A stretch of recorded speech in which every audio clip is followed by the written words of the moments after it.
Hello, my name is Shannon, and I am a level 2 quantum healing hypnosis technique or QHHT practitioner. And I like to share when I have fun sessions, really cool sessions. So I call this Adventures in QHHT because I like to share my adventures. So, in I'll say my most recent session, I had a client who visited a lifetime that was like ancient Egypt, like Sumeria kind of time frame. And it was really cool because they actually identified it as Sumer. So I know we typically know it as Sumeria, but they specifically noted it as Sumer. And it was in this beautiful desert community setting. And my client's main role was as the healer in this kind of village or this community. And that was her role. Like she was the conduit between the stars and the people. So in this role, she was meant to just be connected because she was the one who was transmitting the information from the stars to the people. So the people had their guidance, so the people knew what to do, where to go. And the person in the session mentioned it from the lifetime. They mentioned that they were from the stars, so they had to come from the stars because wherever they were before, their home planet, their home location, was destroyed. It was no longer safe for them. So they had to find a new place to go, and it happened to be Earth. It happened to be the Sumer point in time. So we were able to get a lot of clarity around the purpose of this person's lifetime in this session. And what it boiled down to was they needed to see what it was like to have a life where they were supported, where everything, all of their needs, all of their desires, like everything that they needed to survive and then some was supported. It was taken care of.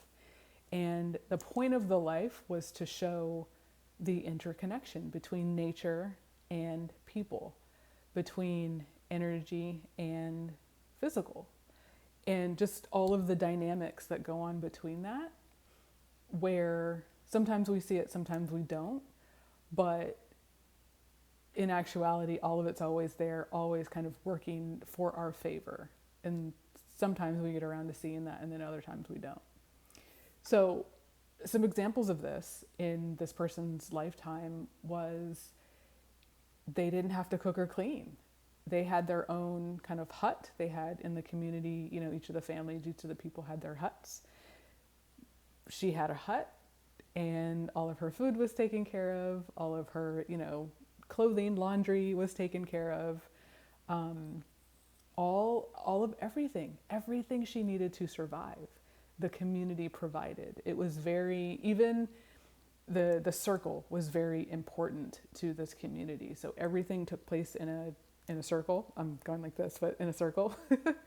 Everything took place in a circle. So the huts, the homes were situated in a circle formation. The eating and meals and rituals took place in a circle formation. And the reason for that was they were all equal. Everyone pulled equal weight. Everyone contributed equally to the community, and therefore their needs were met in one way, shape, or form.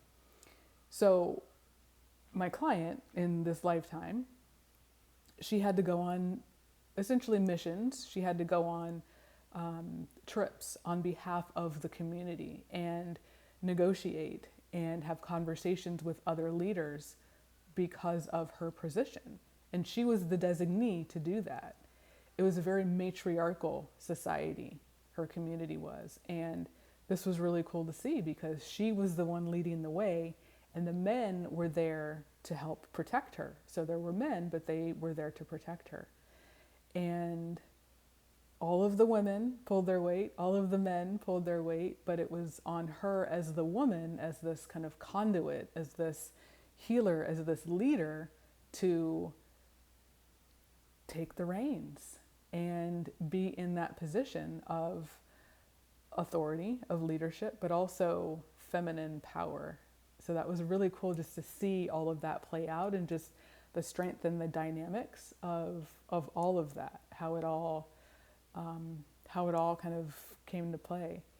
And at one point there was a fire in the community, and they had prayed for rain.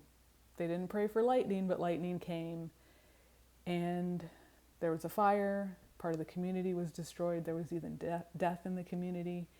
And this actually was quite a burden on the person in the lifetime, because they knew they had prayed for rain, but they didn't know kind of all the things that would come from it.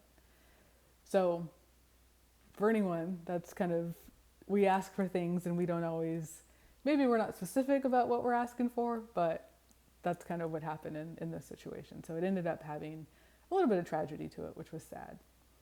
But moral of the story, the lesson for my client was to see that they had been in this type of a role before. So in this lifetime, as the healer, as the leader, and what it looked like to be supported when taking on, when embodying the duties of that role. So it was a reminder for my client, for her in that lifetime, she stepped fully into the role and her needs were taken care of. And that was the message from her higher self. When you align, everything will be provided. So that was the biggest theme for her.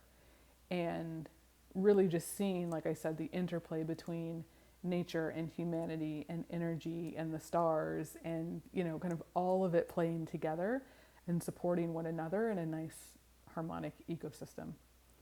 So that is just a brief summary of my client session, of my QHHT adventure.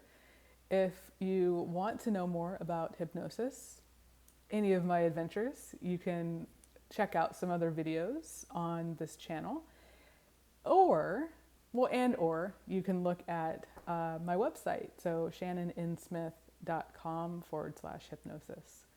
So I will let you know when the next adventure happens, so you can hear how the session goes.